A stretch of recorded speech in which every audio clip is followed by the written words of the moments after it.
Hello, this is Chris Chao, president of Centerpoint IT. We are an MSP in the Atlanta, Georgia area, an Inc. 5000 company. And one of the topics we're talking about today as part of our educational series is really talking about the explosion of data. And much of this is in the form of email and the need for businesses to smartly manage their inbox size, manage their email retention, and also manage their email compliance is certainly something that's often overlooked, and certainly our core value at Centerpoint. One of them is have the heart of educators, and our hope today is to offer some insight on the why behind email archiving and answer the answer to this need. And in this area, Sonian, who is our presenter today, has become our preferred vendor here at Centerpoint IT for email archiving, as it's just one of the more comprehensive options, and it's one of the options that's really easy to use. And I just want to say thank you for joining us today, and we hope you find this information of value in your business, and join us for a future educational series in our webinar series. And with that, I'm going to turn it over to Rob Massey, Director of Product Marketing with Sonian. Great. Thank you, Chris. Good morning, everyone. Again, just to kind of reiterate what Chris was saying, we're going to introduce kind of the why around archiving. Oops, get my slides to advance. Around the why around archiving, what really that email monster is, and how it's grown to be so massive. And we'll talk around a little bit about how Sonian brings some of that value and helps you understand why archiving is a best practice and why it should be implemented. And then I'll take you very quickly just through a quick product introduction, and hopefully at the end we can get some Q&A.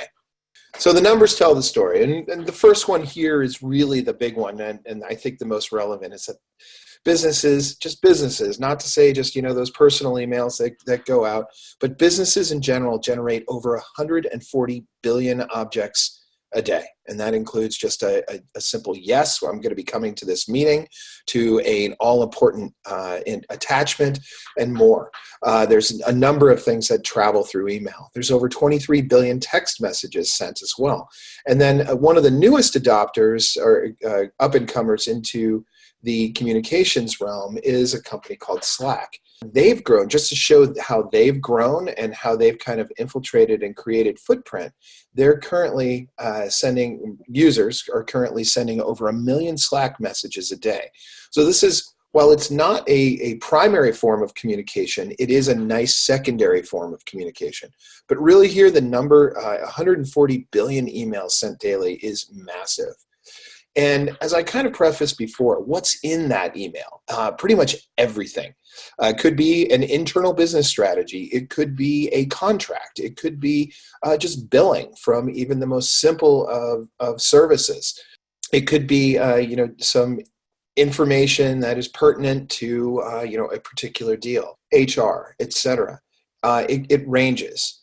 The biggest thing to understand about email, and as I talked a little bit about Slack and text messaging in the prior slide, the biggest thing that people need to understand about email is that it is still the number one way for a company to communicate to its customers, to its prospects, and to its partners.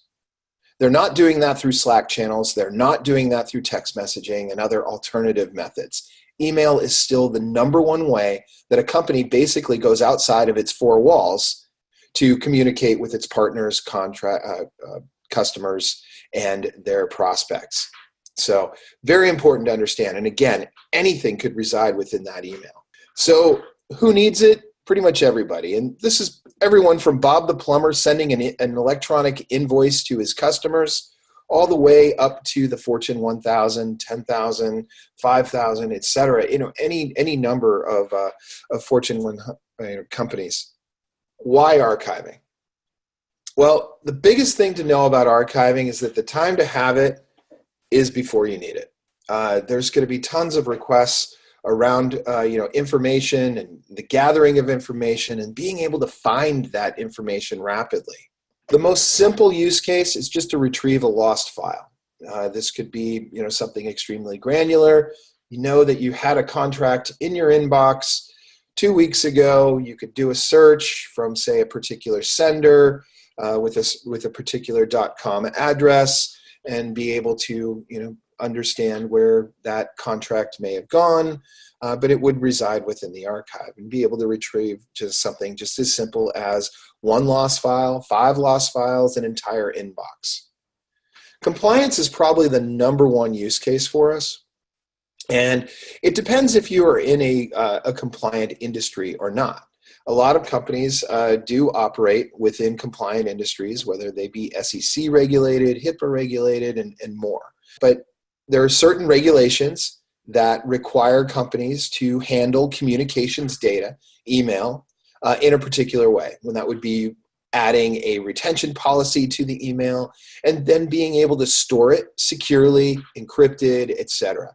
So all of that falls under the realm of compliance.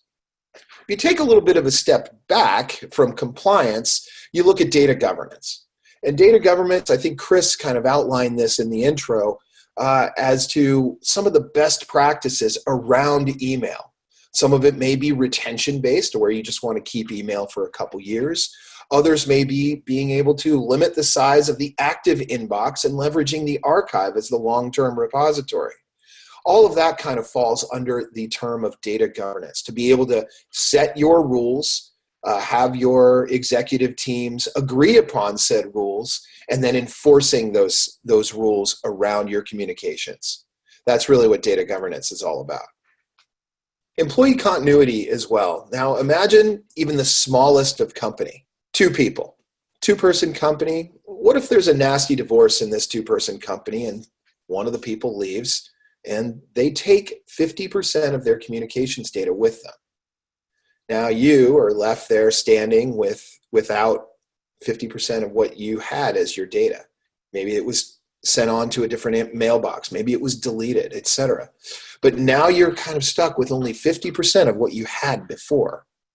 Having archiving in place helps with the continuity play. It gives you a secondary location to go and retrieve emails so that you, as the person left holding that bag, can go into the archive, understand where your partner may have left off with a particular customer, with a particular client, with a particular engagement, particular sales cycle, etc., and be able to pull the necessary communications to those customers, partners, clients, etc., so that you don't miss a beat. Now, if you escalate this into, say, 100, 200, 500, 1,000 person companies, you start dealing with things like data loss or sales information that could be gone, or just general information from various inboxes, whether they were maliciously deleted or they were just transferred to a different email account. Now you have a continuity plan in place to be able to access that data, pull the data back, search on it, and understand exactly where they were. And you don't have to do the entire inbox. You could say do the last couple weeks or the last month, the last 6 weeks, whatever it might be that would help you maintain continuity for your employees. And probably the next, after compliance, I would say, for us at Sonian, one of our biggest use cases is the reduction of legal costs. Again, you need archiving before you need it. And one of those things is around legal costs. Legal costs can pop up at almost any time. So having the capabilities to do robust searching across your entire corpus of emails, your entire corpus of inboxes, to be able to find relevant data is extremely important, and to be able to find it rapidly as well. So just to validate these, this is some research done by Osterman Research, and this was done late in 2016. But as you can see, data preservation and governance is pretty much the number one use case. E-discovery, compliance, data backup alternative, again, kind of the simplest of use cases of retrieving lost files. Again, those are all confirmed here by the research that Osterman did in 2016.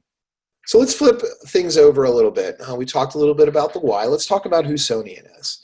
Sonian was founded in 2007. We currently have over 30,000 customers. We just recently celebrated our 10th birthday in the spring. we currently have over about 4 billion objects under management, and those would reside within the archive itself. We recently received a great position by Forrester in their wave on information archiving, and we received the highest possible scores for our cloud architecture. Not sure if you know, but Sonian actually leverages the public cloud for their architecture. This is something that we were praised for by Forrester for not only being able to leverage the cloud and the performance of the cloud, but the security around it as well, the inherent security that is involved within our cloud architecture. And then for the features of the archive itself, the capabilities of the archive, the end user experience, etc., for the archive repository itself. So both very high marks given to us by our friends over at Forrester. So let's talk about how we differentiate ourselves from some of our competition and what makes us unique. First of all, we have the capability to roll the archive out pretty much in the same day. We can provision an account in minutes, archive those accounts, and have those accounts, start archiving almost immediately after provisioning. All this is done with no additional infrastructure. If you have a requirement to get your legacy data, we do offer that as a service. So that would be all your past email being able to upload into the archive. But we do all of this without agents, without plugins, and without lengthy service engagements. So if the need for archiving is paramount and you need to get archiving today, we can actually help you accomplish that. And let me just kind of caveat that by saying, or complement that by saying that we are the only archive provider that can roll the archive out in on pretty much same-day service. So as I mentioned before, we were given very high marks by Forrester for our security. First and foremost, Sonian was developed with compliance in mind. What's an archive without the security and the compliance on the back end? Everything that is stored within the archive is stored in immutable WORM compliant storage. WORM, for those of you that don't know what that acronym is, it's write once, read many. It essentially means that once an object is written to the storage, it can never be changed. So there may be something nefarious going on the front end where you try and change a date of an email or something along those lines. The original email is captured within the archive on X date, and that cannot be changed. Whether it be the metadata or the body of the email itself, it is stored in an immutable format. So it holds up in a court of law and or for any type of compliance audit.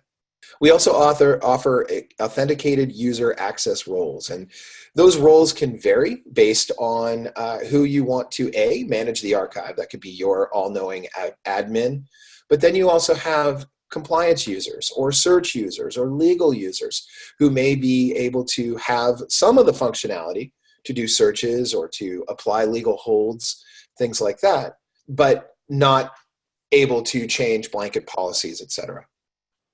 Everything is also captured within an audit trail. So every behavior that happens within the archive from an admin perspective or from a user perspective is captured within an audit trail. So you have every possible action that takes place in the archive that is captured.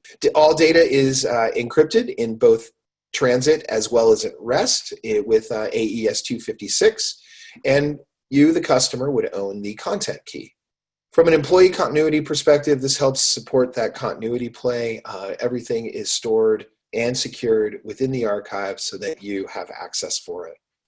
And then all of this is supported via some of the industry's best SLAs, 7 nines of data availability and 4 nines of uptime.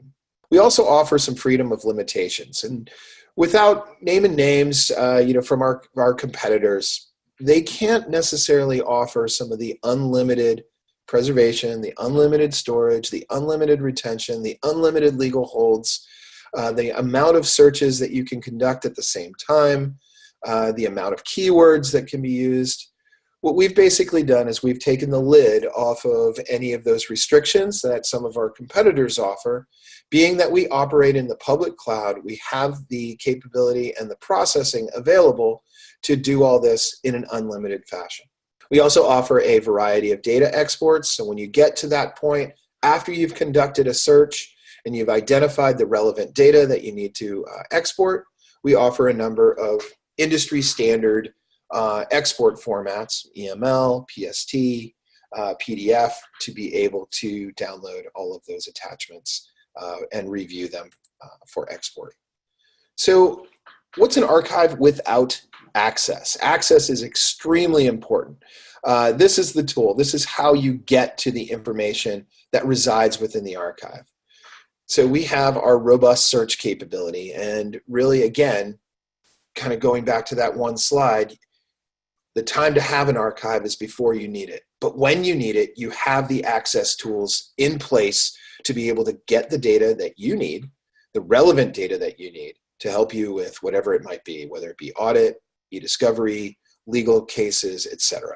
So we have the capabilities to search millions of records in seconds, again, at that cloud scale. Because we operate in the public cloud, we have that cloud scale and performance at our fingertips.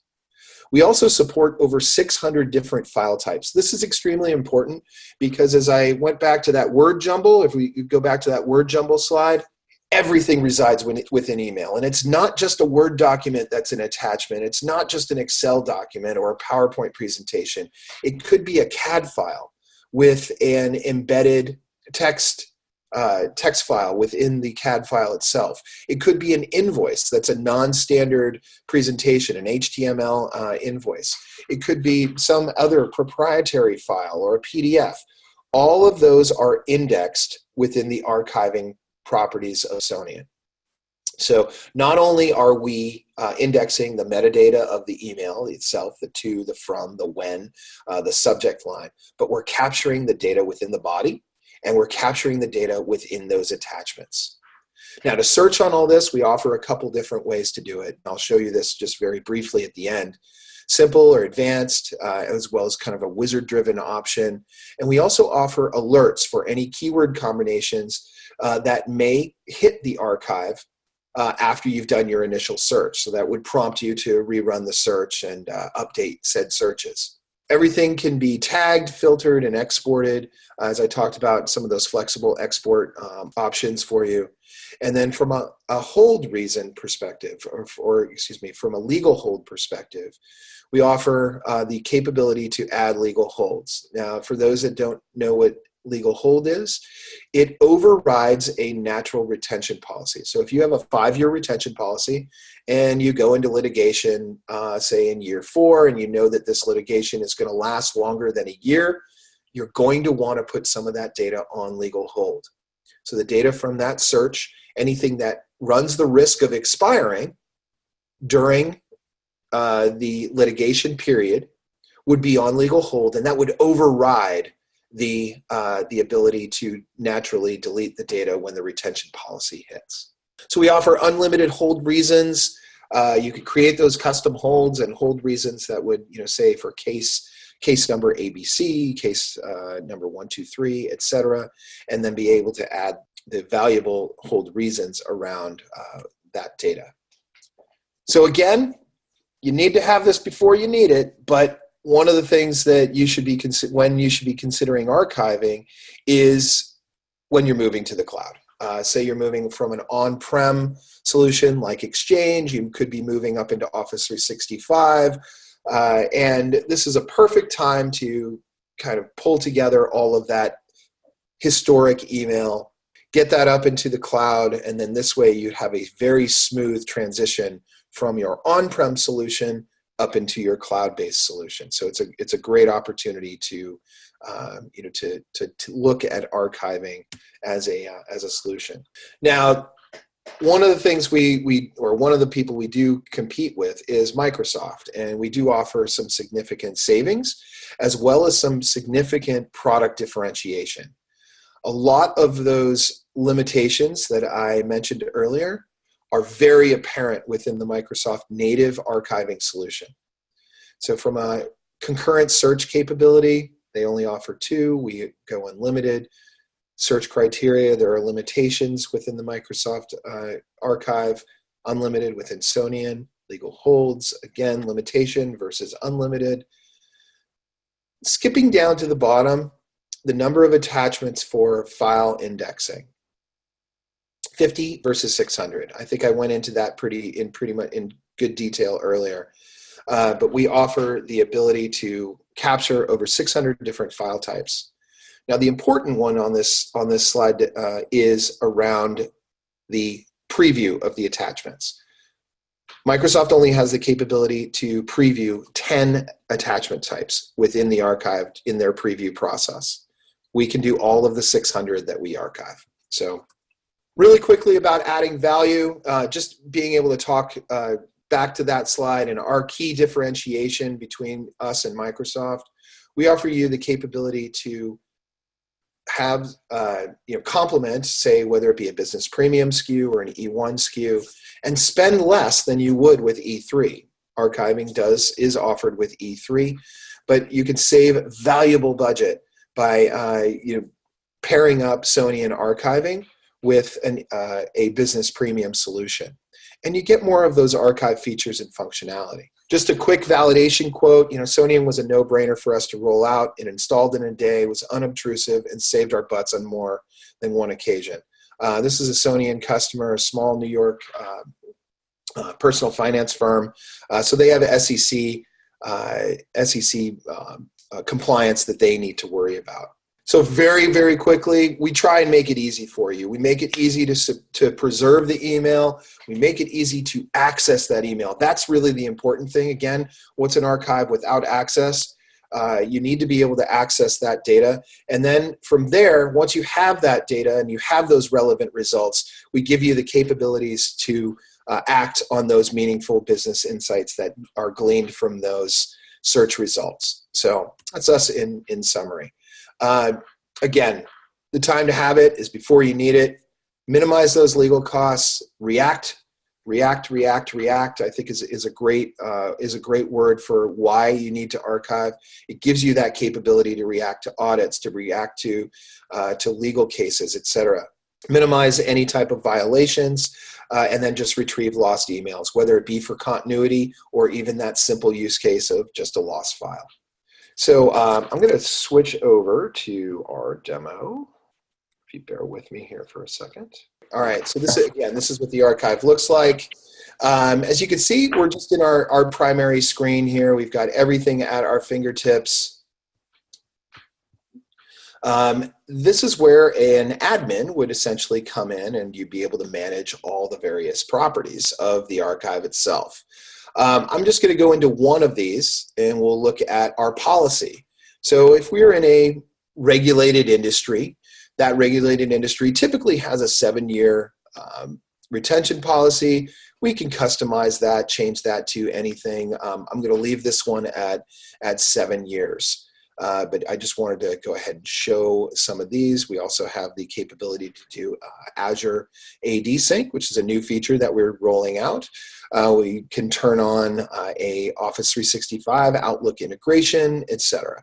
So you can also look at your reports, and this is where you would be able to look at any type of audit data that would be gathered through the archive as well. So let's kind of go over to search. I'm going to start a new search, and we're just going to search on the word report, and we'll make it a wildcard, so anything that has like reporting, reports, etc. will be captured in here. So you can see we found 6,761 emails. That took just about a second to locate those. This is the Enron data set, which a lot of our folks use as demo data, by the way. But now, wow, that's kind of a lot. So maybe we need to go in and edit this search, and we'll add some criteria. And in this case, I'm going to look for something specifically from Michelle. And again, this is kind of general. But this is much better. Now that we've known, we've been able to kind of hone down the results a little bit. We're looking for stuff primarily from Michelle Cash. We have some data here. We can go ahead and open that data. As you can see, we've got the attachment as well. Michelle's name is highlighted. We've got the attachment that's available for preview. Michelle's name is highlighted in this. And from a keyword perspective, we've got the metadata all taken care of as well.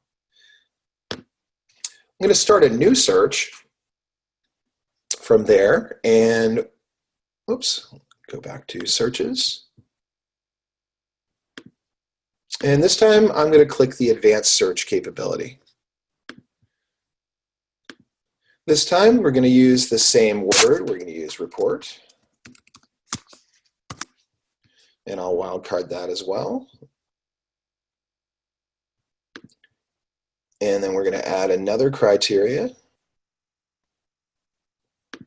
We're going to add from specifically.